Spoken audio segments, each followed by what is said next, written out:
Okay, I'm going to call the meeting to order. Today is October 4th, Wednesday. We're here for the Education Environment Committee, Sustainability Committee. Could I have a roll call? And just as a reminder to all who are in attendance, this meeting is being recorded and live streamed on the county's YouTube page. Calling the roll, Ms. Simon. Here. Ms. Stevens. Present. Mr. Jones. Here.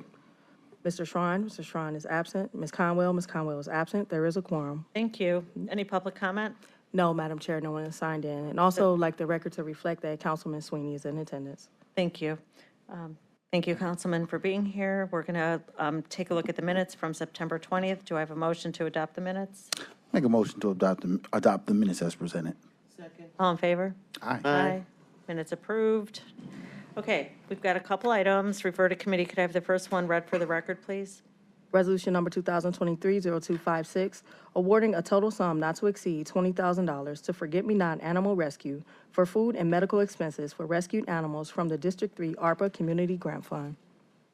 Okay, thank you. And who's here to speak on this resolution? Good afternoon. My name is Naomi Gerace. Good afternoon. My name is Naomi Gerace. I am the Communications Director for Forget Me Not Animal Rescue.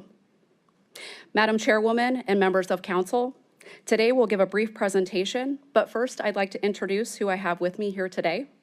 We have Gina Lalo, our founder. We have Nicole Kostolnik, our co-founder, and Debbie Tingler, one of our volunteers. I'd like to thank you all for considering our ARPA application and inviting us to join you today.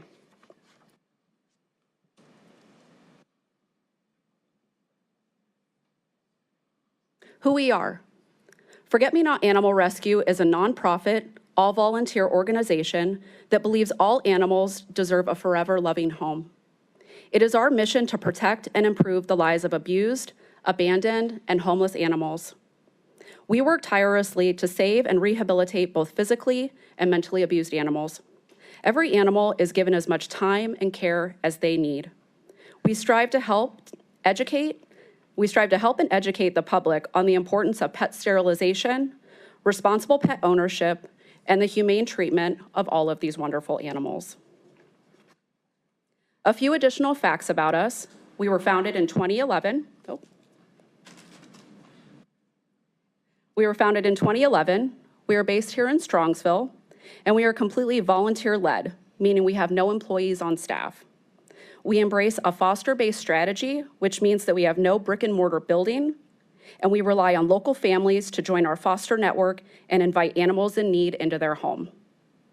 This model allows us to focus all of our resources into the life-saving care that they sometimes desperately need. It is our mission to protect and improve the lives of abused, abandoned, and homeless animals. Our focus is on hard cases, animals who may not be able to go straight to a forever family due to medical or behavioral issues. Saving local animals in need requires a network of partners across Cuyahoga County.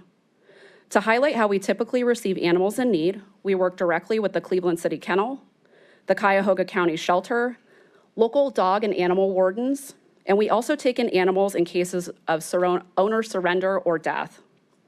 Peanut, for example, was an owner surrender after an elderly gentleman who had her declined in health to the point of he needing to be placed in a care facility. Peanut only knew her dad and had spent her days safe on his shoulder, enjoying life. The man's daughter attempted to integrate Peanut into her household, but she had large dogs who were simply too much for Peanut. She also discovered that Peanut had dental issues that her father had unfortunately left untreated. When I welcomed her into my home as a foster, we had a scared, timid dog who was in pain and in need of our help. Forget Me Not Animal Rescue is committed to assisting and saving the hard cases. Animals who may have come straight off the streets of Cleveland and are scrappy street dogs who only know survival instincts. These hard case animals often do not do well in kennel environments and require a softer touch to help them become wonderful family pets. To accomplish our work, we rely on a community of individuals, professionals, businesses, and other animal advocates. We have a local foster family network. Several local veterinarians provide needed medical, dental, and surgery care. And additionally, we receive some in-kind donations from the Walmart in Strongsville and an occasional monetary grant. In some cases, we partner with Best Friends Animal Sanctuary to place animals who may be in foster homes for a significant amount of time without finding a local forever family. Finally, we of course rely on individual donors and volunteers to support our mission with both their time and monetary donations. I personally felt drawn to volunteer and later become a leader in the organization after adopting Cadbury from Forget Me Not back in 2016. Here we have summarized an overview of our project need. Hands down, our largest expense in taking on an animal falls into the medical expense category. Like I mentioned earlier, we take on hard cases because we feel that there is a need in that space. Animals who may require surgery, dental care, or heartworm treatment, or even more extreme cases of behavioral training are at the core of our existence. We believe that every animal deserves a chance at a loving home, even if they started out as a street dog in Cleveland. Our dog Cadbury grew up on the streets and was picked up by the warden and taken to City Dogs. She was a bit wild and definitely not ready to go to a forever home. Gina and Nicole pulled Cadbury, invested in behavioral training, and ultimately, my wife and I adopted her in 2016. And I can honestly say that she was the absolute best dog that I've ever had, and she even had a collar that said that on it as well. Additional types of expenses that Forget Me Not encounters in our work is covering foster expenses. We cover the cost of food, maintenance medicine like ongoing heartworm pills, as well as providing a leash, crate, and dishes to our foster families. They generously agree to host and care for one of our animals, and so we provide them these services and resources so that there's no cost to them welcoming an animal into their home. We also sometimes participate in area events like the Cuyahoga County Fair or Woofstock to showcase adoptable animals and, of course, spread our message. There are small fees associated with appearing in these spaces, as well as fees when we pull animals from local shelters and kennels. With our primary expense category being in the medical and behavioral training, the ARPA funds would be a huge help in us continuing to fulfill our mission. Additionally, because we are fully run by volunteers and operate with a foster-based strategy, we can confidently say that 100% of ARPA dollars will go straight to helping local animals in need. To support the work we do, several people offered to write testimonial letters on our behalf. So included in the materials that we provided ahead of time, there are 3 letters that offer heartfelt and personal expressions of the support of our work. I think you guys received those. I don't know if I should read them or, no, okay. Yeah. But I do hope you take a few minutes to read them. You know, I could have written my own personal experience, but I kind of wanted to embed that here in the presentation today. But they are sometimes tear-jerking, so I encourage you to read those. I'm sorry. We did want to share, we wanted to highlight one of our Happy Tales stories. Sweetie, who underwent a shocking transformation, as you can see, these incredible before and after pictures just really highlight some of the work that we do. And Nicole, I would invite you to share a little bit more about Sweetie's story. Or Gina. Sorry, this chokes me up a lot. Sweetie came to us on January 2nd of this year in this condition, wounds to the side of her face, emaciated beyond belief. Gina took her into her home, got her the medical care she needed, then found out she's diabetic. After a couple months of treatment, she then overnight went blind and deaf. She is now currently fat and healthy, but still has diabetes, still blind, still deaf. This money would go to help regain Sweetie's sight. We are looking into getting her surgery so that she can enjoy the rest of her life and not continue down the path she was. And she's an awesome girl. She'll never get adopted, but we will take care of her until we are gone.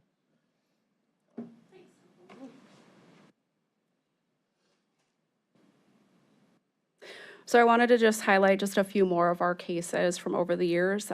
Jonesy was an abandoned senior dog who needed hip surgery and was given up. Stevie was a blind, emaciated, heartworm-positive dog who was pulled from the Cleveland Animal Care and Control. And Buddy was a neglected hoarder home dog who was found living in a basement in the dark. All of these animals and so many more were given a second chance at finding a great home. Animals that were abandoned, neglected, or needed extra investment were saved from their circumstances by Forget-Me-Not Animal Rescue. This is why I choose to invest my personal time and resources in this organization, because I too believe every animal deserves a family that loves them. Through the infusion of ARPA dollars, we expect to be able to pull between 20 and 80 animals. I know projects are often measured in time, but each animal's needs are different and unique, so we often measure based on the animals that we help. Together, we will save animals who are at risk. We can be part of the solution in helping reduce capacity at local shelters, reduce the number of euthanasias performed at our shelters, and of course, bring the numerous positive effects of pet ownership to tens of local families. I know my wife and I gained so much by acting as a foster family and then watching a dog like Peanut come out of her shell and then join her forever family. If you've never fostered before, I encourage you to consider opening your heart and your home to the experience. It can be challenging, but it is also so very, very rewarding.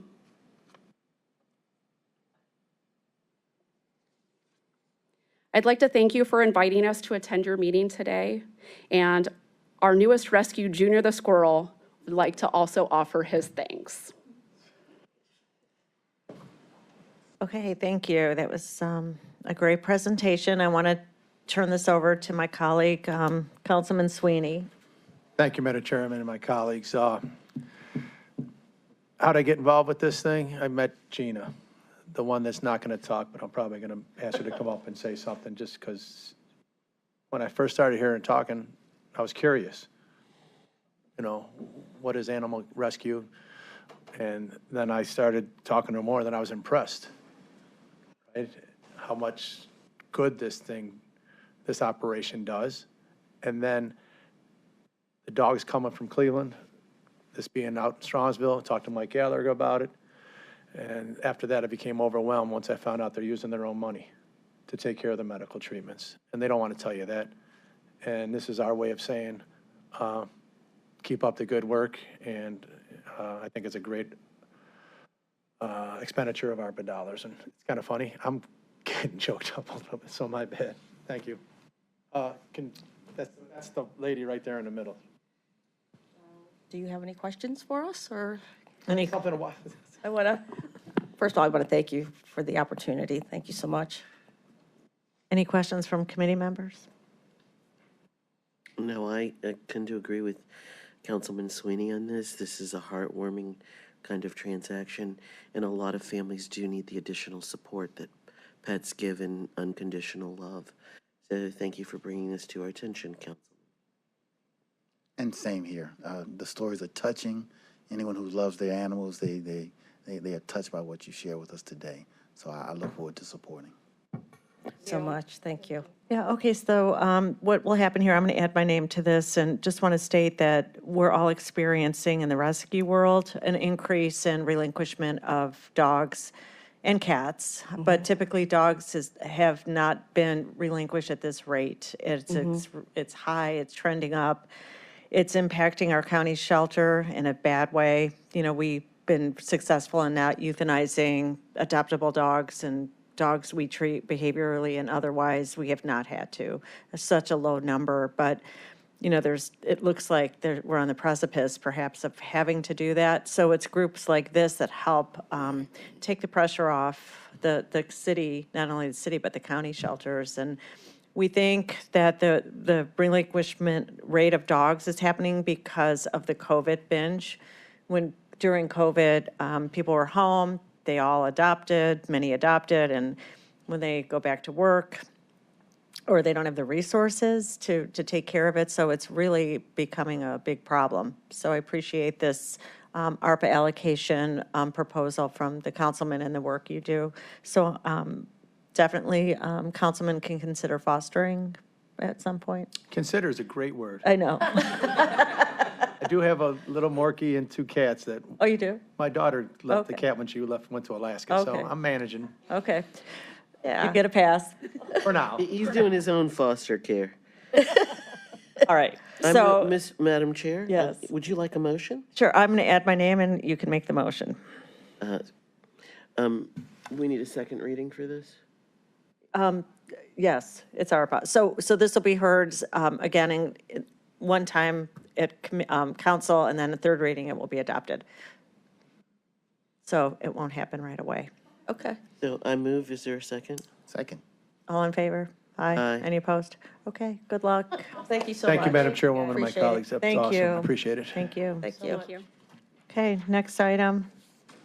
Resolution number 2023-0272, authorizing the county executive to enter into a local governance agreement with the City of Cleveland and a to-be-formed nonprofit organization to carry out workforce development activities for the Cleveland-Cuyahoga County Workforce Development Area.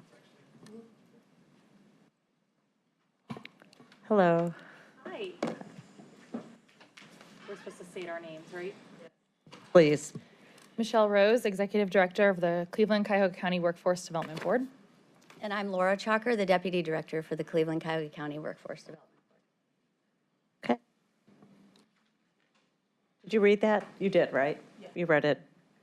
So this is kind of a big item. Tell us about it. Well, first, I want to say we don't have any pictures of puppies in here, which we're realizing now may have been a mistake. But thank you so much for having us here today to talk about this important legislation before you, which, despite the many words in the legislation, really recommends that we transition the governance structure of the Workforce Development Board from its current intergovernmental agreement to a new one that allows the organization to operationalize as a nonprofit. And today, I'll be walking through, we have a brief presentation with you, the background of how we got here, the rationale for this presentation and the ordinance, the implementation plan, and some important notes that we've learned along the way. So just as by way of background, as I mentioned, I'm the executive director. I am a city appointee. I was appointed by Mayor Bibb 15 months ago. Laura is a county employee. She started about 10 months ago. This is something we've worked on every day in our time on the job. And but first, let's talk a little bit about the Workforce Development Board. The Workforce Development Board is the public workforce system serving Cleveland and Cuyahoga County. What that means is we use federal Workforce Innovation and Opportunity Act dollars, about $20 million annually that come to us by formula to connect workers to jobs and jobs to workers. And we are a most effective organization when we be a good matchmaker between workers and jobs.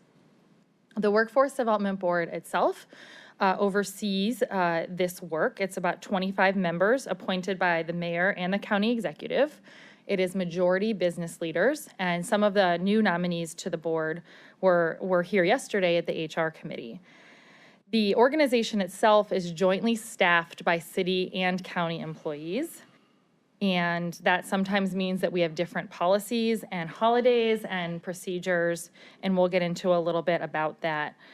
It's 18 employees, and one thing that I want to say right at the very beginning, because it's so important, is that none of these employees will lose their job in this transition. We have a plan for each and every person that they will have a good job at the end of this.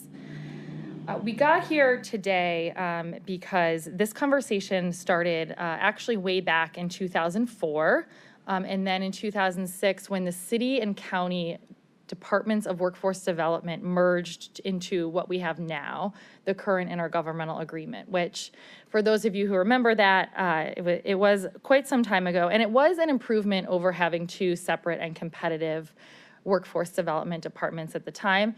And it was also consistent with what we have seen nationally on high functioning urban boards where the city sits within a county. And this was also written into our strategic plan in 2019 that goes through the end of 2023, under which we currently operate. In May, the Workforce Development Board voted to make this recommendation. That was a pivotal point in this process, and that's how we got before you today.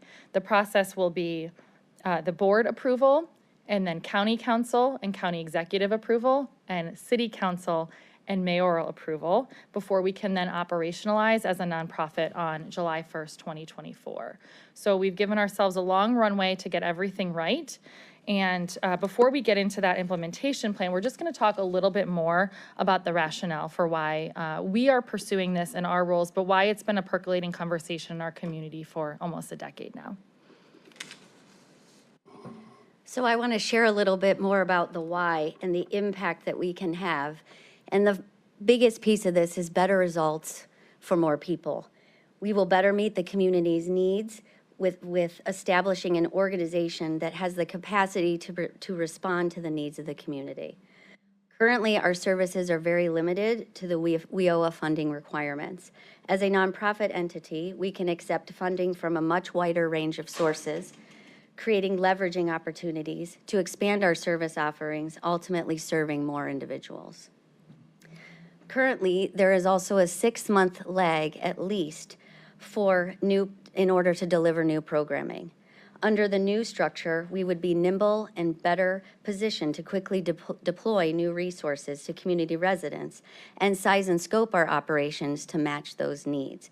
For example, oftentimes we are approached about piloting innovative projects that are 12 to 18 months. We can't get those quickly staffed up, and we are limited in working with our current providers, and they may not be the right choice for a new innovative project. And under this new structure, we could staff up quite quickly and move and meet those quick demands. The other piece that Michelle started to talk a little bit about, but I want to dive into, is the operations side. The other piece, moving into this structure, we could be clear, responsive, and much more efficient. We currently operate under an accountability structure that is very unclear and quite inefficient. Our staff are navigating 3 reporting structures, as we've described, with City of Cleveland, with Cuyahoga County, and the Workforce Development Board. We have 2 different employee handbooks, policies, days off, paid and unpaid lunch times, all of that goes into this piece. We also are navigating 3 different accounting systems, multiple budgeting processes, and different procurement processes for both the city and the county. Under the new structure, staff would all be employees of the same entity with a clear reporting structure, and we'd have one set of policies and procedures, creating cohesion and efficiency.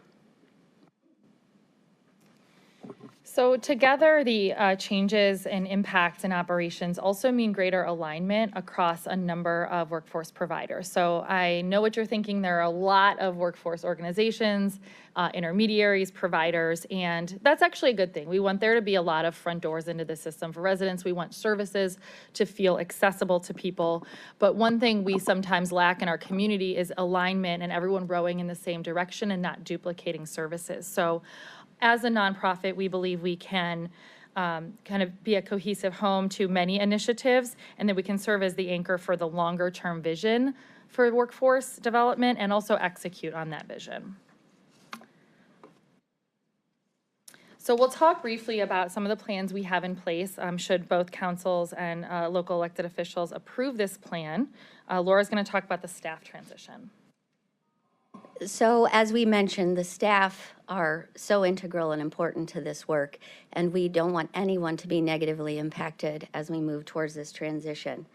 So we are working with both the city and the county's HR teams and with each staff member individually to ensure that they have a role in the new structure or remain as an employee with the city or county in a comparable position.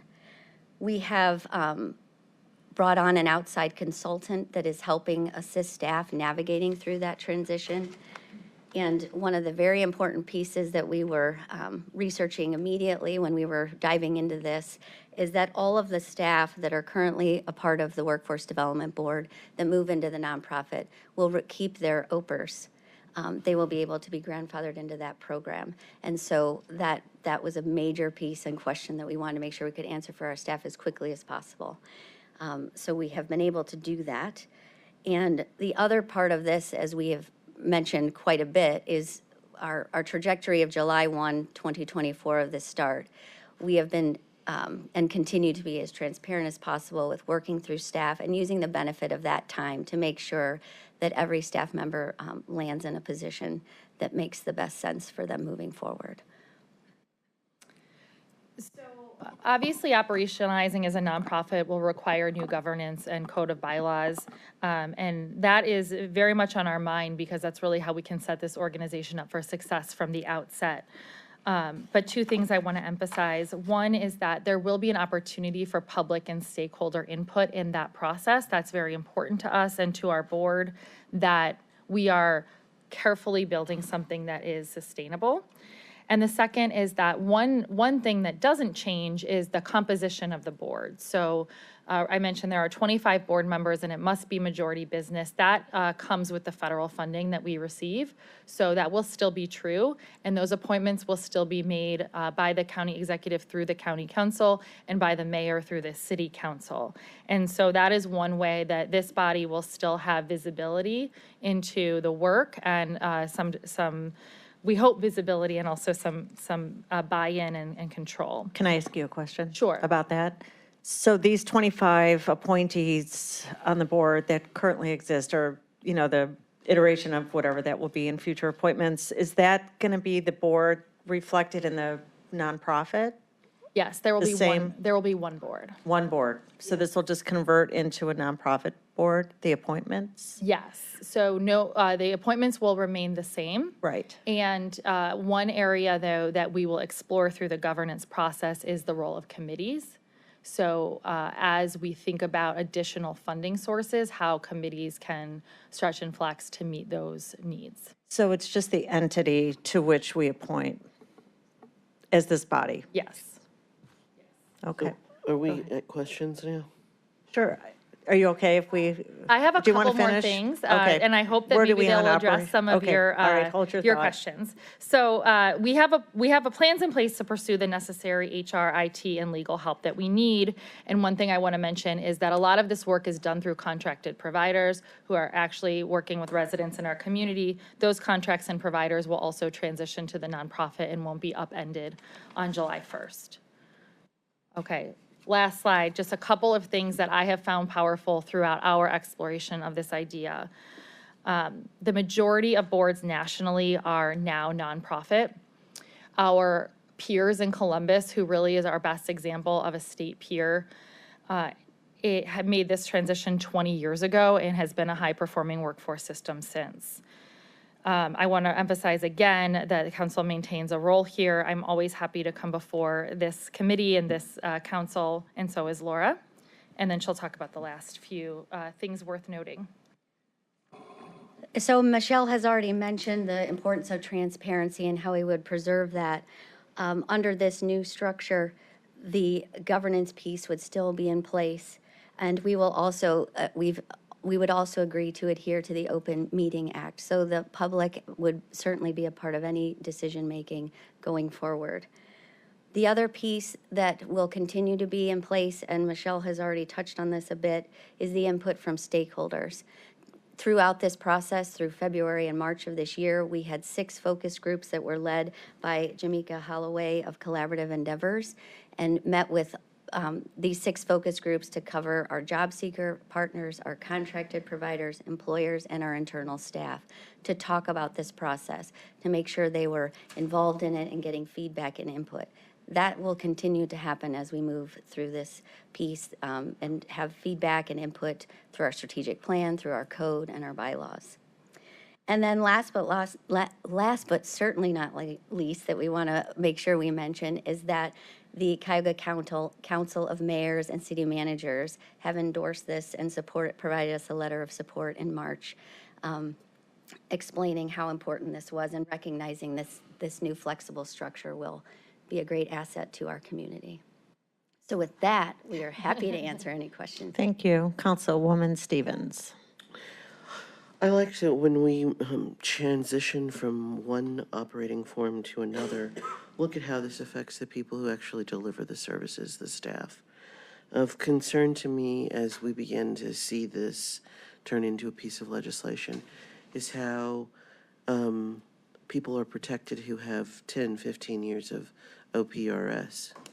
Are they going to wake up one day working for an agency that doesn't provide them with the benefits of PRS.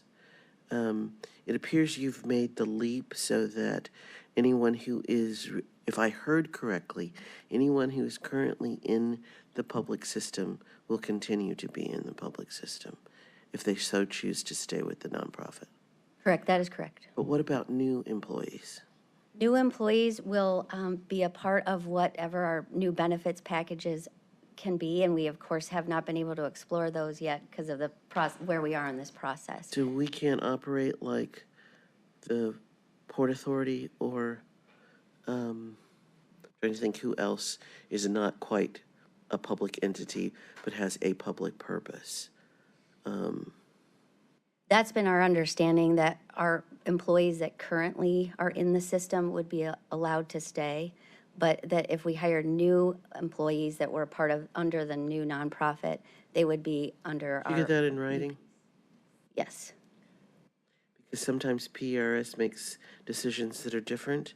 Most of the employees that went to the land bank when it was initially started were working for the county, and 30 days after we started, we were not grandfathered in to the state's PRS system.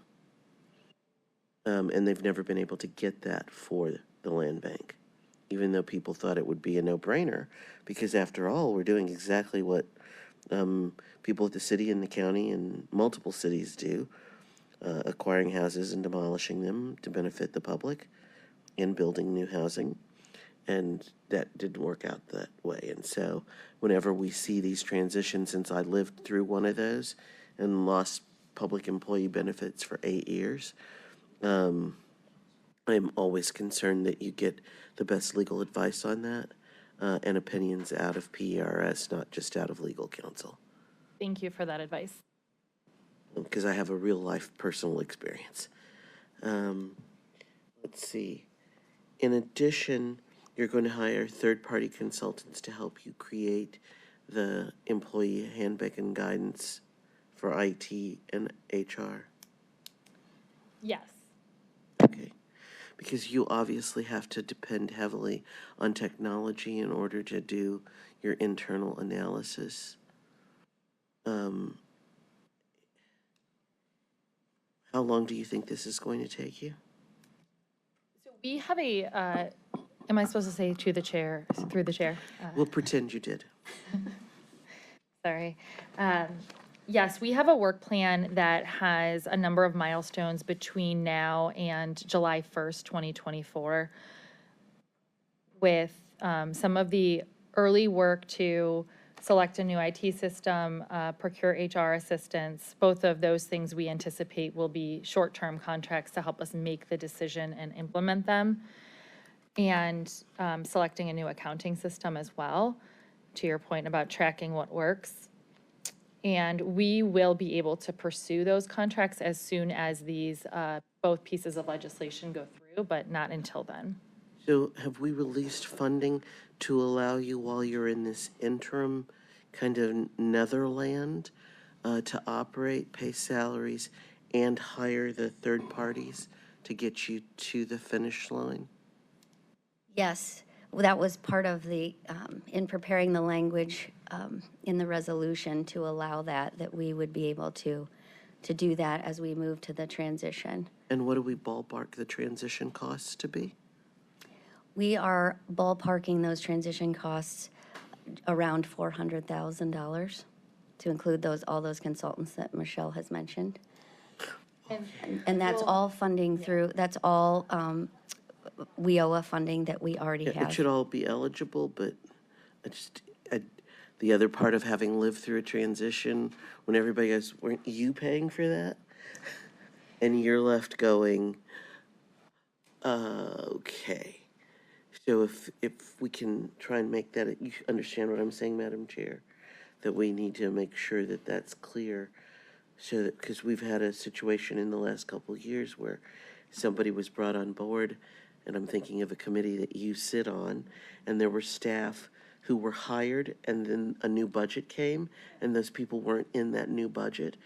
And so experiences teach me to ask these questions so you can benefit from it. So there's nobody thinking as they go home one night, I'm not going to have a job in 60 days because I just heard the budget wasn't fully approved for what my boss says we're going to do. So in our budget, as I mentioned again with our WIOA funding, but that has been included in the budget that's been approved by our Workforce Development Board and also working through the budget So approval process the here. city has approved an appropriate portion, and we're going to be Correct. asked to approve an appropriate portion, and then the feds have a piece of it too, that will come directly to you now? How does that work? Right now, the county serves as the fiscal agent. So Okay. all of our WIOA funding funnels through to the county. Okay. And we have included that amount, the costs of this transition are included in the approved budget that we have presented and also that's been approved through our Will we board. still be your financial agent once you create the new nonprofit? No, You'll receive it directly? yes. Okay. Hence more nimble. That's it for me. I've taken care of all my little notes. Thank you, ma'am. Council President? No questions. So you said this has been talked about for years. What's taken so long to come to this point? You two? I'll let you handle Yeah, that one. to the chair. Like I said, we have spent every day since both of us have started on this. And I'll be honest, I came in a little bit more neutral on the idea and really spent a lot of time seeing what was happening and learning about the possibilities. And so I've become a convert to this idea, obviously, that brought me here today. Just because I have, our vision is to be able to serve more people, and this is the path to do that. So I can't really speak to before we arrived. I think you two have something to do with this. Nothing is going to cost the county anything more or less, right? Because it's all federal dollars. And any pushback on any piece of this from any sector? No, to the chair, I wouldn't say there's been significant pushback. I think we have addressed the primary, a very important stakeholder to us, which is our own internal staff, and really spent a lot of time addressing their questions and concerns around OPERS, around their future, really sitting down with them frequently and often to explain this to them. And I think for our board, who voted overwhelmingly to do this in May, that was a big source of comfort too, that the people who do this work, as Council Member Stevens said, we need to make sure their voices are centered in this. So once a lot of those concerns were addressed, we haven't faced any significant resistance. Thank you. So City of Cleveland Council needs to still vote on this, correct? They'll hold a hearing like this one next Tuesday. Okay. So this is going to be heard three readings. Is there any problem with that? That's kind of a big change. So I can make a motion? Thank you. I don't think there's any more questions. To move this out of committee to the next full council meeting for second reading with a recommendation of passage? Second. All in favor? Aye. Okay, thank you very much. We'll be circling back. Let us know how it goes in Cleveland. Thank you. Thanks. And with PRS. 'Cause that's a big deal to a lot of folks. Okay, so we don't have any pieces of legislation to discuss, just two updates. One about the bird mitigation at Huntington Convention Center, and I think we have Mr. Applebaum here.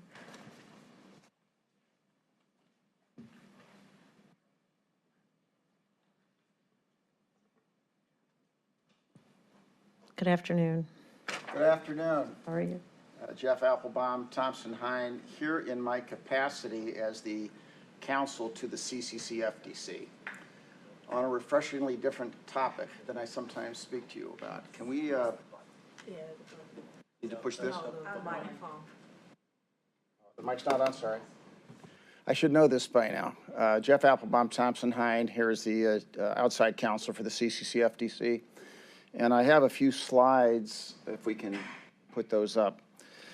So this is about, you've heard a little bit about dogs. This is about birds. So this is about implementing a bird-safe strategy for the Huntington Convention Center. And I want to give you just a little bit of background as to what brings us to this conversation today. You know, the issue here is it's all about reducing bird strikes. And this is something that over the last few years has become a topic everywhere. As a matter of fact, just an hour ago, I was speaking with ODNR, Department of Natural Resources. We're doing some work in connection with their lodges. And, you know, one of the changes that they've made in their lodges is what's called bird glass. And I'll tell you more about this in a minute. Just by way of background, a few things to keep in mind.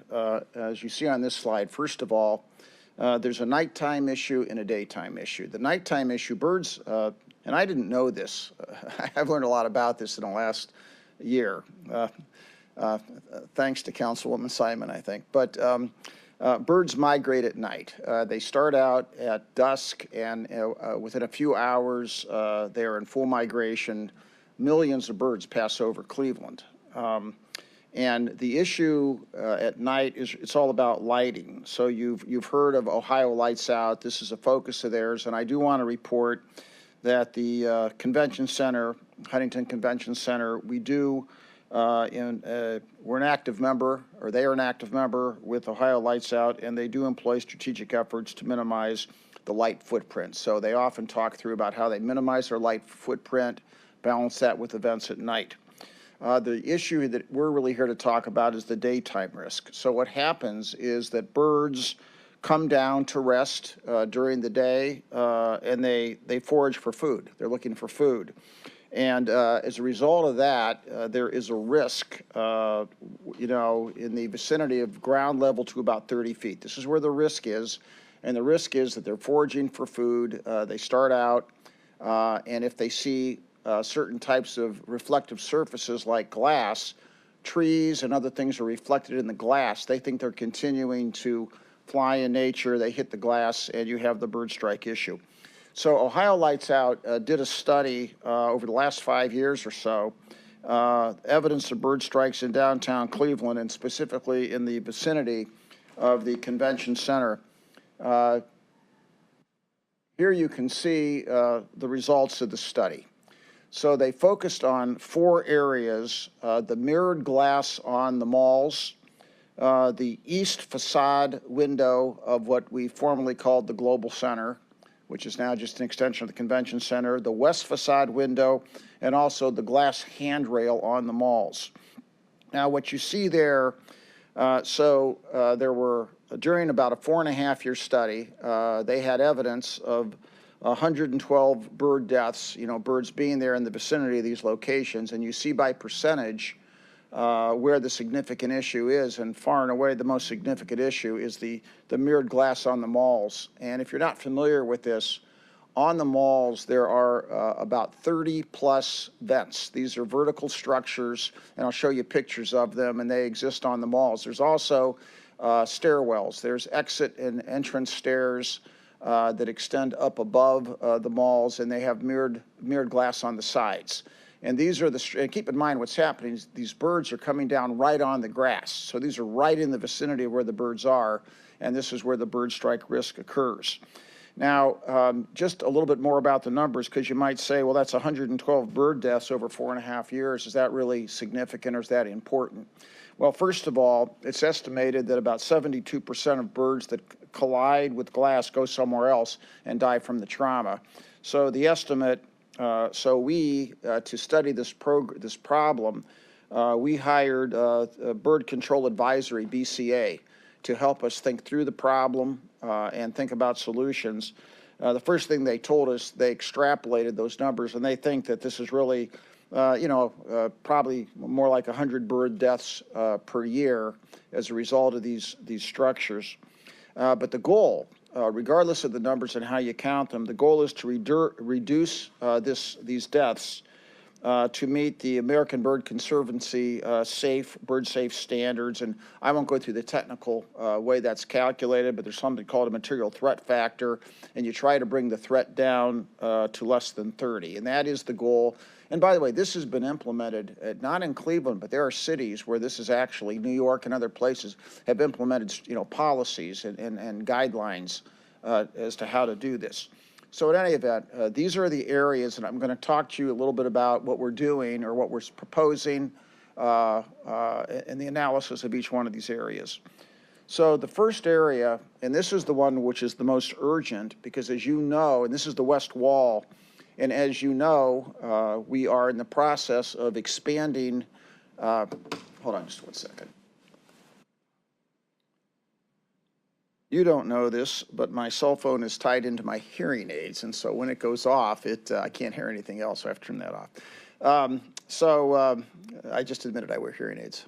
So the west wall, this is where we are expanding the convention center, and as you know, because you've seen this, we are creating a new ballroom on the lower floor with a new window wall. That's a very big window wall.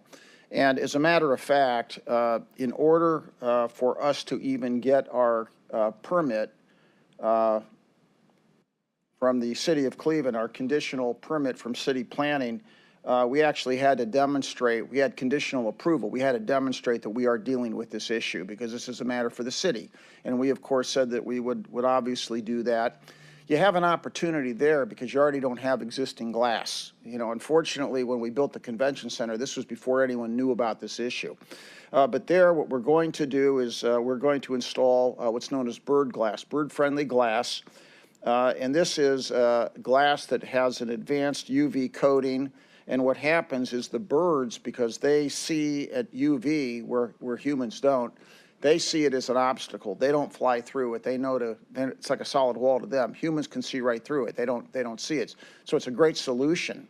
Now, it's expensive, but we were able to find within our budget, as you know, we have contingency, so we were able to find the money within our budget to take care of this because we are extracting savings other places.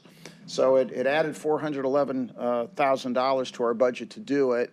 But on the other hand, it's within our project budget and within the savings that we find as we go through the project.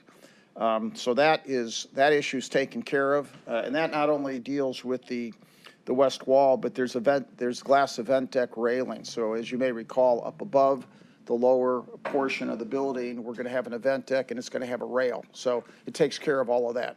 So that issue is solved. The most difficult issue is the next one. And these are the mirrored tower vents. And just to remind you of what these are like, if you look at the top picture there, that's an example of some of the vents. And like I say, there's more than 30 of them that are on the malls. And if you can just imagine, so the birds are down there, they come down to the green space, and you can see the immediacy of the potential threat. So what do you do about this? Because you can't now begin this is mirrored glass right now. There are two types of solutions, and I'm gonna footnote this. These are two types of solutions, assuming that we do what we would typically do, and which is what we have done: go to outside vendors, take bids. So one type of solution is what you see on the left. It's known as feather-friendly vinyl film, and this is actually, you still have the mirrored surface beneath it, but now you're putting a film on top where it has dots, lines, and it creates the obstacles for the birds to see. And the estimated cost of doing this the first time is $716,000. It's very expensive because keep in mind we have 30 of these plus the stairs. I will mention this, and I don't know if this is a possibility. I am aware of the fact that the county, Matt Reimer, through your own labor force, is doing some of this work at the Justice Center. Now, don't know whether there's a possibility of utilizing their services, don't know if they have the ability or sophistication to do it on this kind of application, but it is one area of possible explanation, and I just want to put a footnote on that because that's one thing that we might want to talk about here. But the other opportunity is something quite different. It's using solid or artistic film. It's less expensive, but it does present this opportunity. If you can imagine, you can do a lot of things with that kind of artistic film. If you wanted to, you could feature local art. If you wanted to, I mean, there's an opportunity for advertising, district signage, you know, possibly the ability to find some sponsorship to defray some of that cost. Obviously, you don't want to create an unsightly situation on the malls with a lot of ads, but the local art concept is something that I think is at least worthy of thinking about. Now, I have to say, though, that no matter what you do, whether it is the film that we talked about or the wrap that we talked about, these things only last about 5 or 7 years. So you're going to be doing this. It's not a one-time expense. It's becomes part of your capital program, just like carpet or anything else. You got to keep redoing it. So, you know, the bottom line would be, by way of example, if you did the solution of the film or the cover, the wrap, the cost would be for creating the film and for doing the installation, like I say, about $570,000. That doesn't include, you know, art. So if you hired artists, you know, that's not included in that. And there the exploration would be, okay, who might want to be involved with this? How do you select the artists? Are there institutions that might be interested? And I'm going to suggest on this one that this is an exploration, whether it's with foundations, because, you know, getting opportunities for local art is a great, I think is a good idea and something that should be explored here. And there may be sponsorship with that. Also, considering the fact that you got to replace this every 5 or 7 years, you could refresh it and you would have some flexibility in what you do with it. Now, I will say this, though.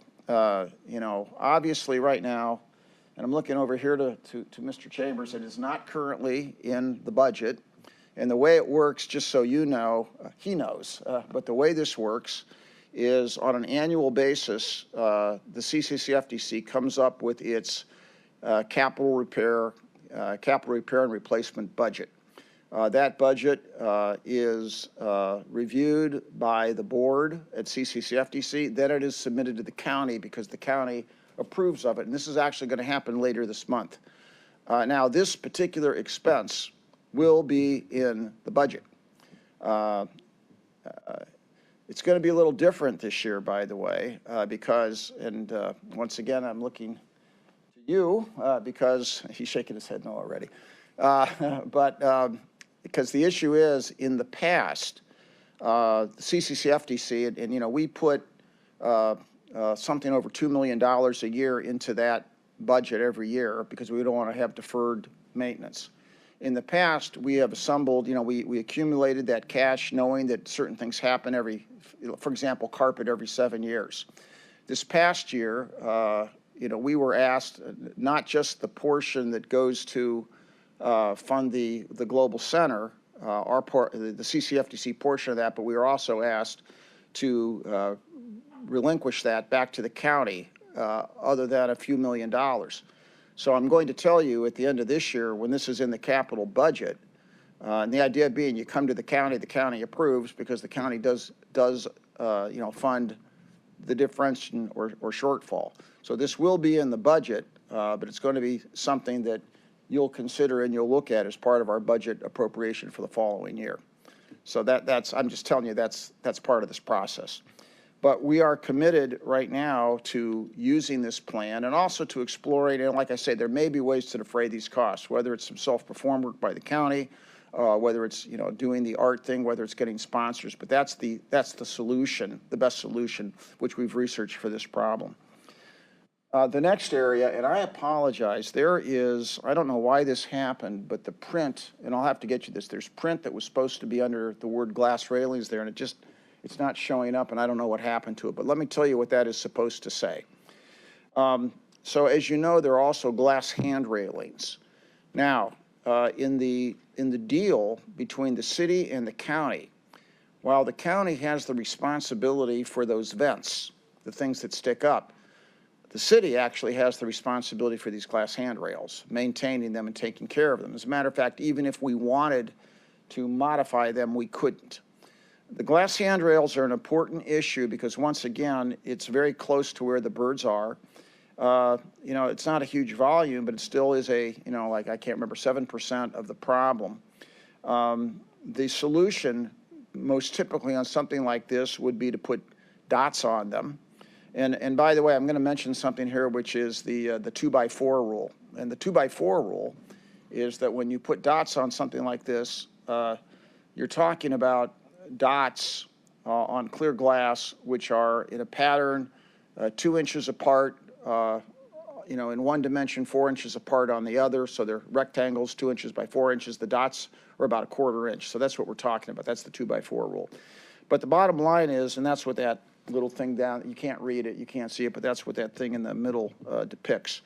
The bottom line is this is an issue that we also think should be addressed, but our only option here is to refer it to the city. It's the city that has to implement that solution. Given the fact that conditional approval for what we had to do, the city required us to take care of the issue on the Global Center. I imagine they will address this when they see it. But, it has to be done tastefully. And once again, that's going to have to be revisited every 5 to 7 years if you put something on it. The next issue is the east facade. Now, this is the one that is philosophically an issue that we have to think a little bit about. So because that glass exists there, the only real practical solution is to apply film. Keep in mind, you can't do what we're gonna do on the vents, because you got to see through it. So it's either to apply highly visible dots or a film that creates the obstructed view. There are negative aspects of doing this. I have to be clear about it. Number one, and I'm going to show you a depiction in a minute, that will create visual impediments both looking in and out. Right now that glass is very critical for the guest experience, both looking out of it when you're inside and looking inside when you're outside. It also has an environmental consequence because it does reduce interior light. Light does not come in as well when you put the film or dots in, and also it reduces, it has an impact on heat gain. In the winter, when the light comes in, you get heat gain. The dots will prevent it. But in any event, the cost of doing these solutions, and this all depends on what you do. And really, if you did it at all, and if you take a look at the depiction up there on the screen, I'm going to hit a button and you're going to see that that's the area, that 30-foot area. You likely, if you did it, you could limit it to the area beneath the first, the first bridge across there. And that would be about $100,000 every 4 years. If you did the whole facade, it would be $220,000. But our suggested approach to this is a little different than on the malls. Number one, these bird strikes are only 18% of the total, and you might ask why. Well, once again, we're talking about the first 30 feet. If you think about it, where that glass comes to the malls, it's not in that strict grassy area. So we don't really know once we do the malls. We want to wait and see how significant the bird strike issue is there. We don't even know with some of those birds that are laying on the malls, are they really there because of what we know is an issue with the vents, or are they there because they're striking that window? Because there's not a lot of reports of birds striking that window where it's located.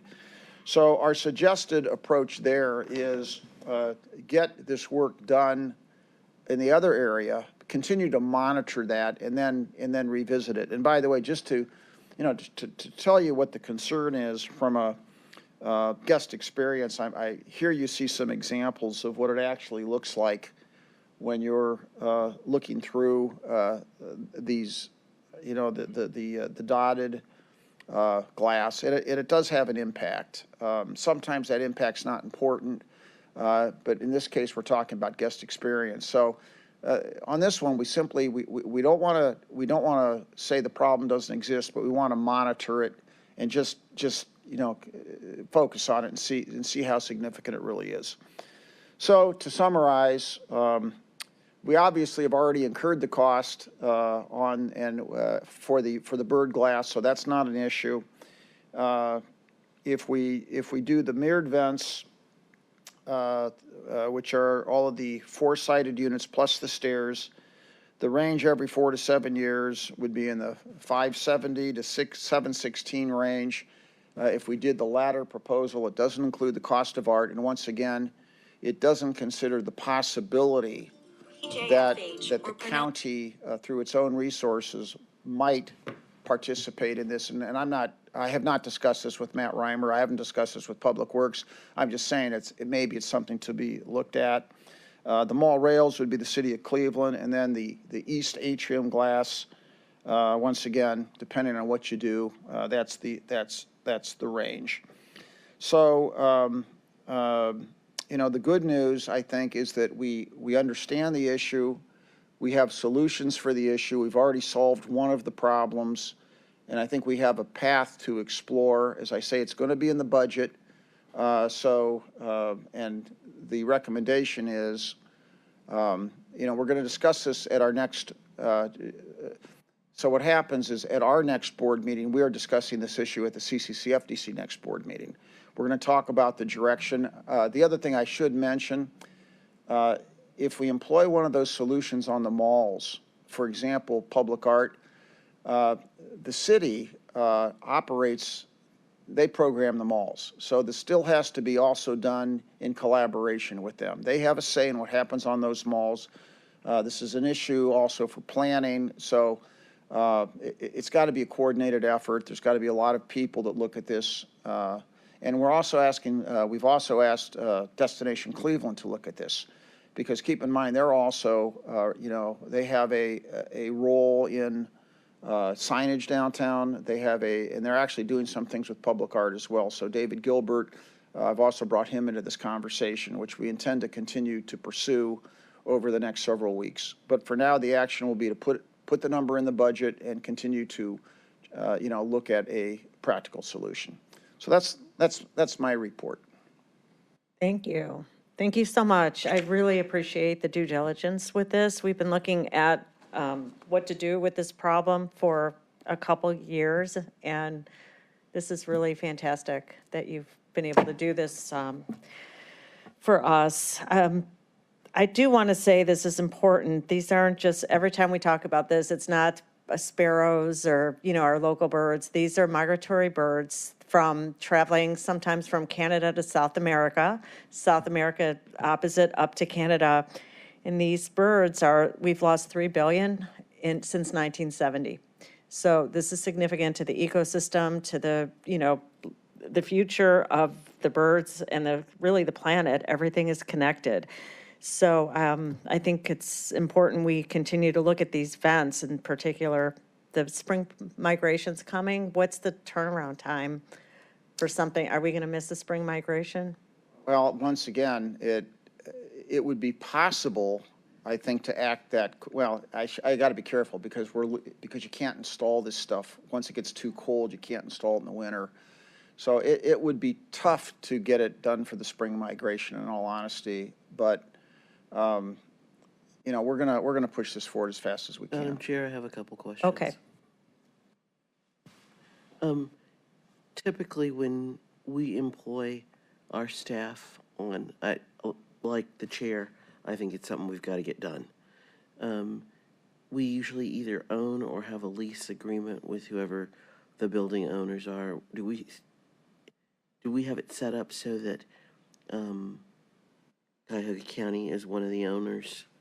Or You are, yes. I mean, I'm not. you know where I'm headed. I'm mumbling through the legal mumbo jumbo I'm that going- allows us to allow our staff to go there.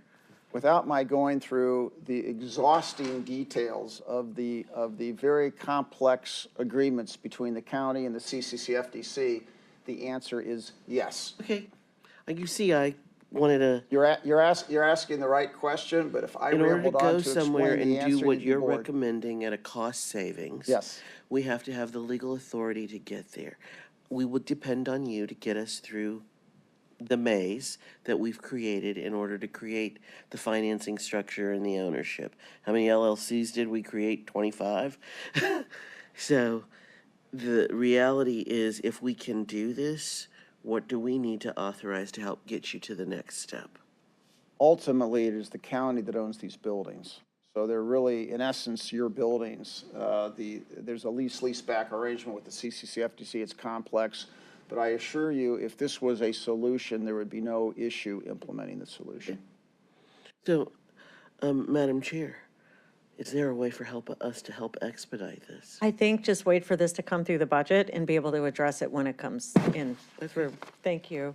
So the question I have is, can we do two parts of the events, like some of them being artwork, solid, or does it have to be all or nothing, one way or the other? We could mix and match, There's no right? limitation on what we could do. I mean, I don't want to get into one part of the conversation, but, right now, as we expand, as we convert the Global Center into an extension of the Convention Center, that's also taking, Huntington.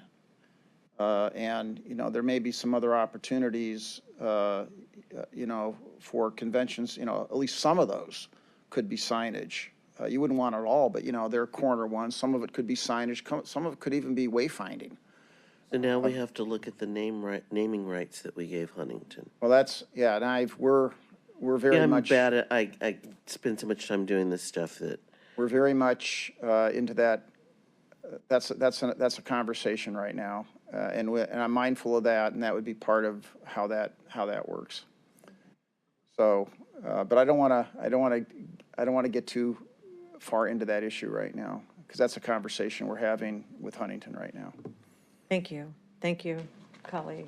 We should get it done. Vice Chair, this is fantastic. I'd love to see some artwork around the birds, maybe the first go around. Thank you. Okay, thank you. Much appreciated. Okay, thank you. Next item, Madam Clerk. Items to discuss. You want to read that, or just items from September 25th, 2023 Board of Control agenda regarding some expenditures for travel, and who is going to speak to that?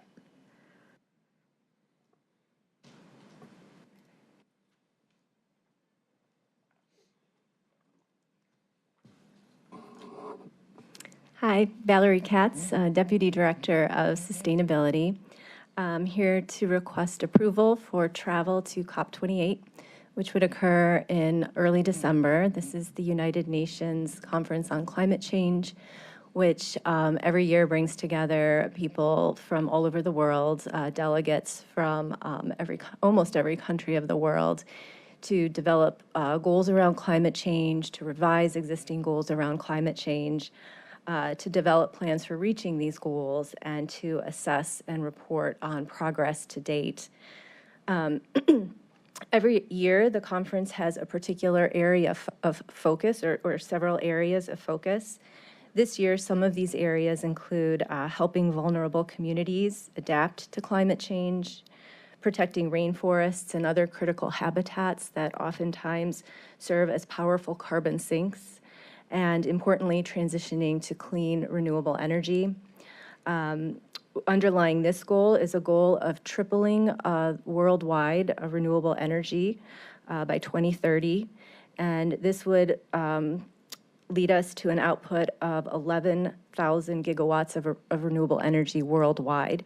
So this goal in particular is important to our department, the Department of Sustainability, because of our particular interest and particular actions around renewable energy locally and throughout the county. Last year, the Gunn Foundation and the Cleveland Foundation sent a delegation of local leaders to COP27, and John Mitterholzer with the Gunn Foundation is here to discuss how that delegation was conceived and benefits of our continued participation. And then I'll say a few words on behalf of the Department of Sustainability about our interest in attending this conference. Well, thank you, Madam Chair. I'm John Mitterholzer, and I direct the Climate Environmental Justice Program at the George Gunn Foundation. I have the pleasure of coming before this committee several times. 2 years ago, I attended my first United Nations Climate Change Conference, and I have to be really honest, I didn't know what to expect. And what I learned when I was there was extremely relevant to the work that we're doing back here. Since the Paris Climate Accord was signed in 2015, this has become the meeting where all of the people in the world working on climate change converge to discuss how we're going to solve this problem. And what was most compelling to me when I was there was that the vast majority of people who are there, and it is really big, there are more than 30,000 people who attend this conference. Most of those people are working at the local level on climate solutions, and I didn't expect that. And what was even more exciting to me was that the conversation is primarily about how do you transition local economies to a carbon-free economy, and most importantly, how do you do that in a way that is centered in equity and justice? So that led me to believe that we needed to be more involved in this global conversation. I knew what we were doing back home in Cuyahoga County. I'm proud of what we're doing here, and I really wanted to take a group of leaders to this meeting to show the world what we were doing and then to learn from the world as well. So I was really excited last year when the George Gund Foundation trustees approved a grant for travel for a delegation to go to this event. We partnered with the Cleveland Foundation, who helped support that delegation, and we brought 8 members to Egypt. We brought Beju Shah from the Greater Cleveland Partnership. Chris Ronayne attended last year. We had Michael Jeans from Growth Opportunity Partners and several members of the George Gund and Cleveland Foundations. We were actually one of the largest delegations from North America, and we had the best cross-sector representation in the United States. We had more different sectors that were part of our delegation than any other, so that was really exciting. We had an opportunity to take the global stage and to present what we were doing here in Cuyahoga County. It was extremely well received, primarily because people were so impressed at the cross-sector representation we had and that it was coming from one community in this very large global community. So we've decided that we would like to do this again. We think it's important for this region to be represented in these global conversations. We think we have a lot to show the world, and we think that we can also continue to learn from others around the globe. So I'm happy to answer any questions about the meeting itself, but it is an extremely important event in the minds of the George Gund and Cleveland Foundations, and we really want to make sure that we are represented locally. We're able to be represented in that global meeting. Questions? Yes. Thank you. So this is a part of another contingent group to go? Are there 6 other people going this year again? Yes, ma'am. We're going to have we will have a larger delegation, so we will be represented by members from Cleveland, from the city of Cleveland, Cuyahoga County, members from the George Gund and Cleveland Foundations. Michael Jeans from Growth Opportunity Partners will be attending. And then we also have 2 new folks who are going with us. So Kim Foreman from Environmental Health Watch and Tanya Manise from Cleveland Neighborhood Progress. So we're actually going to increase the size of the delegation, all but guaranteeing we'll once again be one of the largest in North America. So I'm concerned because this is close to $10,000 for something that's on the other side of the world. And I know that the other side of the world affects this side of the world too. But the reality is that if it was underwritten in some way by the foundations, it would make us a lot more comfortable. And it is. So both of our foundations have approved grants. The money is currently sitting at the Cleveland Foundation for travel for the entire delegation. So are you going to underwrite a portion of the $9,000 to $10,000 that we are? All of it will be paid for through those grant funds. So this is no longer a budgetary issue for Cuyahoga County? We've provided the grant money. So we have we not applied?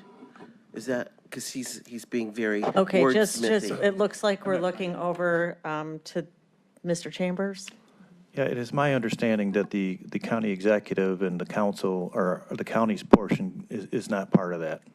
And we're going to be funding that out of the general fund. Well, I think right now it's being reviewed by our AG's office. So it's eligible?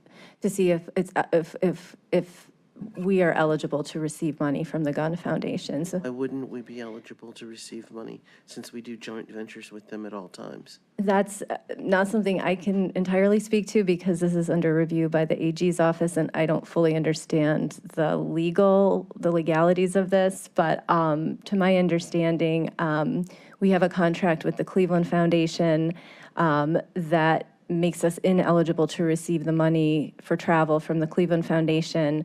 The money could potentially come from the Gun Foundation, but the AG's office is currently reviewing whether the legalities of that. So we're hoping that it will happen, and we're hoping that the Gun Foundation will be able to cover the travel expenses. Madam Chair, what Today, would... you're the chair. I'm sorry, Vice President, what would preclude a grant directly to an individual? I mean, what you're having reviewed is a county, perhaps conflict situation, but individuals can be funded to go.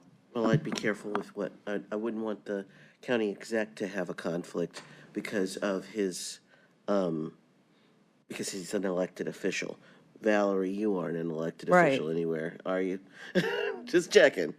Right. So we could reduce costs by That's having right. her receive. To begin with. But I agree that we want to be careful, but I would love to see someone supporting this as opposed to us exclusively. That's my only concern, because I think you and I and the council president, we're all aware that one side affects the other side. We want to be interactive. I just think that if there are if there is funding available from the foundations, I'd like for us to benefit as well. Does staff have something we're missing? Certainly, if it's eligible, we just want to make sure we're being truthful. If it's not eligible, it'll be general fund. So Well, if it's eligible, we certainly will take advantage of it. Any other questions, Vice President? No, not at this time. I'd like to know what concrete, specific value came out of COP last year when the executive was sent there. How does that come back to the county taxpayers who are looking perhaps to have to fund meals of $420, lodging, all these things? How does that justify? I want concrete examples. So I think one concrete example that came out of COP27 was when the Cleveland Cuyahoga delegation went, they formed a relationship with an organization called the Climate Registry. And this is an organization it's a national organization, and it helps it helps governments and it helps businesses track and report on their greenhouse gas emissions. They hold an annual conference, and they're based in LA, and last year the conference was in Los Angeles because of the relationship that was formed between the COP27 delegation and the Climate Registry. The Climate Registry has committed to holding their conference next year in 2024 here in Cleveland in May. So that is one concrete example of a relationship that was formed. And that conference brings together political leaders, sustainability leaders, businesses, representatives from utilities, EV charging companies, hundreds of people that attend this conference that in May will be here in Cleveland and Cuyahoga County. Well, the executive at our last council meeting said that the result of having this take place here was from New York, not from COP. I just want to make sure that you understand that was what the executive presented to us, because he was in New York and came back and said that's what came out of New York. So I'm not sure what's coming out of where. So that organization is in fact housed in California. They were there for UN Climate Week, and they made the announcement that Cleveland was going to be the place for their conference in New York at that week that is held. When the UN meets, there's a whole series of climate meetings that are part of that meeting, and that's where the announcement happened. So the announcement that Cleveland was going to host this conference happened in New York, but the organization is housed in California. Who's going to be underwriting the conference here? It's up to that organization to raise the dollars. I mean, it's possible that the Gun Foundation will be asked to fund that, and I think we are likely to do that, or ask our trustees to do that if that's the case. So I would like, well, first of all, there's a discrepancy in the lodging for Ms. Katz and the executive. The executive's lodging is $2,000. Is there, and hers is $1,600? What's that about? I can speak to that. So we, anticipating that we would go again, we booked a block of rooms very early We didn't realize that we were going to have a larger delegation, so we had to then book a second block of rooms. By the time we booked from the first time to the second time, you can imagine when you have 45,000 people converging on one city, prices go up rather quickly. So that difference is just the differential between the first block of rooms we had and the second block of rooms. Well, what I'd like to do is to wait and hear back from the AG about whether this will be covered and whether the Ms. Katz can be covered through the foundation, and we'll come back on it. Thank you.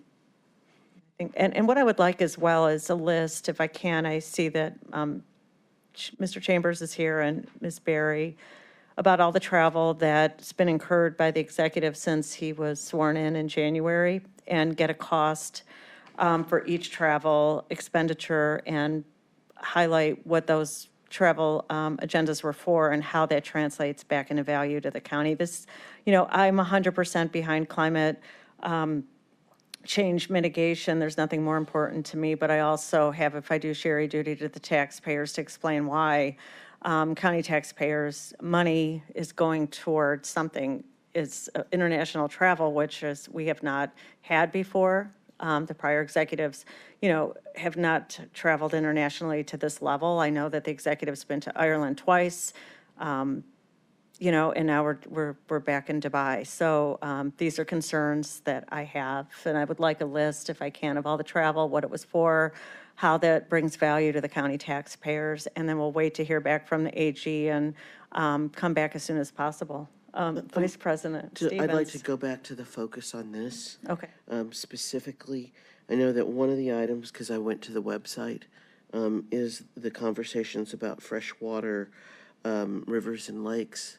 Obviously, that is of extreme importance to us. Who's going to focus on that?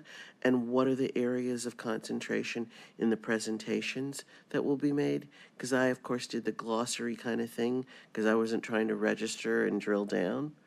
So, Ms. Katz, if you can tell us what the focus specifically, I know you don't always know what the county exec's going to register for, but you probably have an idea what you want to focus on, right? Yeah, my focus will be on presentations and panels on renewable energy. A lot of the work that I'm doing within our department, along with Mike Foley, has to do with the deployment of renewable energy, getting our county utility up and off the ground, and working on our microgrid initiative and deploying microgrids.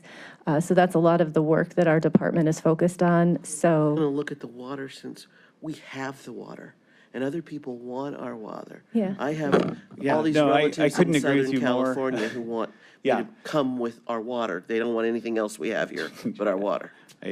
Yes. No, as you can imagine, in the global conversation around climate, a large part of that conversation is about water.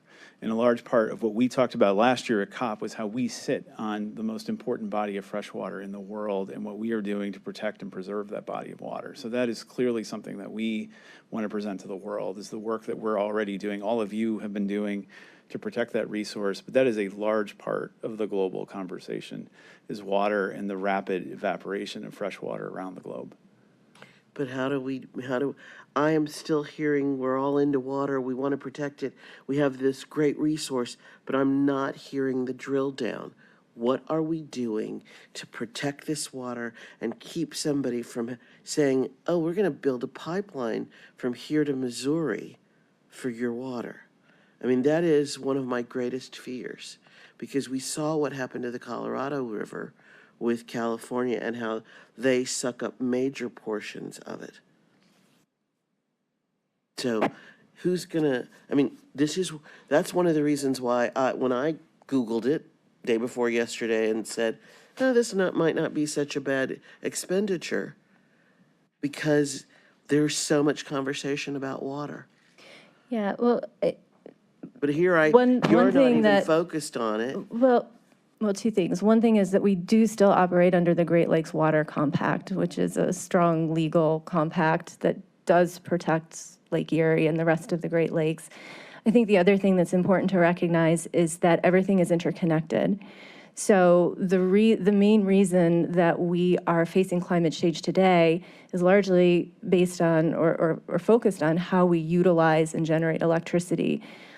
It's how we utilize and generate electricity that puts those greenhouse gases into the atmosphere, that's warming our climate, that's causing more evaporation, that's causing more precipitation, that's causing the waters in the Great Lakes to fluctuate more. We're seeing more dramatic fluctuations every year with regard to Lake Erie. So but we can't really, I think when we think about the environment and we think about biology, we tend to try to silo these things because, you know, our human minds really do need to kind of categorize. But the reality is that everything is interconnected. So we do need to deploy renewable energy. We need to do it quickly in order to slow the effects of climate change. We're at a point where we're not stopping climate change right now. We're working to slow climate change and prevent change beyond 1.5 degrees Celsius. But in doing that, we will be protecting our Great Lakes because we'll be protecting the species within the Great Lakes, because as Lake Erie and the rest of the Great Lakes warms, And I don't that impacts disagree the with species. you on those topics.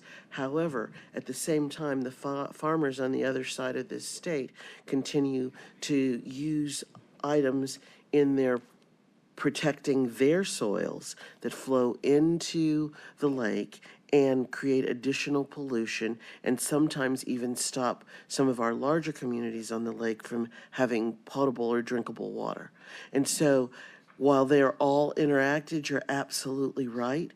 We are the folks standing between some large levels of pollution on this lake. This water is incredibly important to all of us, and I think I'm not going to argue with you about the benefits of what we've worked on with this grid, but I'm telling you right now, we have got to be able to stand up and stop some of our neighbors from polluting this water that we all share.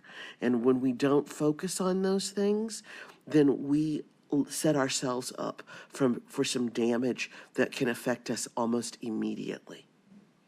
Madam Chair. I agree. Madam Chair, might I jump in for a second? Sure. Madam Chair, to the Councilwoman, I think that all of you have heard, and others in the community, that one of the executive's top priorities is making Cuyahoga County the freshwater capital of the world, and really looking at education, advocacy, research, economic development as it relates to this body of fresh water that we sit on and this incredible resource that we have. So we are starting to put together a framework for how we can collectively work with our partners to address that. And so again, I think that does go to Ms. the Berry, value I'm of this. disappointed that nobody's talking to me unless the exec has it on his list of things to do. So if you can have him send us an email, the committee, saying that that was something I was saving for myself. You know, spoiler alert. I'm fine with, I'm willing to adapt to that, but this is a big deal to us. And we've been working on the microgrids and stuff, but if that turns into an undrinkable body of water in less than 2 years, we're going to work for them on the microgrids over and over again. Hopefully they'll grow and expand. We'll make a little money. We'll save a little money for some other parties. But if that becomes undrinkable in 2 or 3 years because of what the folks to the west of us do, we are truly hurting. We couldn't agree with you more, Madam Chair, to the Councilwoman. And again, I don't want to have this be characterized as the executive, his own initiative, but it's something he wants to work with all of the great partners that are in this space, including the council. Again, because you're right, it is all of ours to protect and to save. And so we do need to come up with a strategy, and we're starting to develop that, and we'll be looking for input as well. What I want to comment on is that the previous executives have made this like a priority. I, as a council person, went out on a huge limb to push a plastic bag ban and fee that took great risk politically, especially 10 years. Made some enemies. 10 years ago, this was unheard of. I should have, I'm called the bag lady. And so we've all have prioritized this lake. And it was disappointing that Greater Cleveland Partnership, our local chamber, went out of its way to fight against the most, perilous risk to this lake at Columbus so that we're preempted. So when I see a delegation going with, GCP and these partners, it's hypocritical to me to see that they've worked actively against the most, one of the most low-hanging fruit to be able to protect this lake. So it's a lot of jargon, it's a lot of hype, it's a lot of marketing, it's a lot of branding. Until I see concrete things come from, these sectors, then maybe we can take this seriously. And we've drilled down with Director Foley, under Armin Budish, to work on development around the lake. We've invested in that. We took great care to come up with a balanced program to spur the water economy. So I just want to put the caution out there. It's a lot of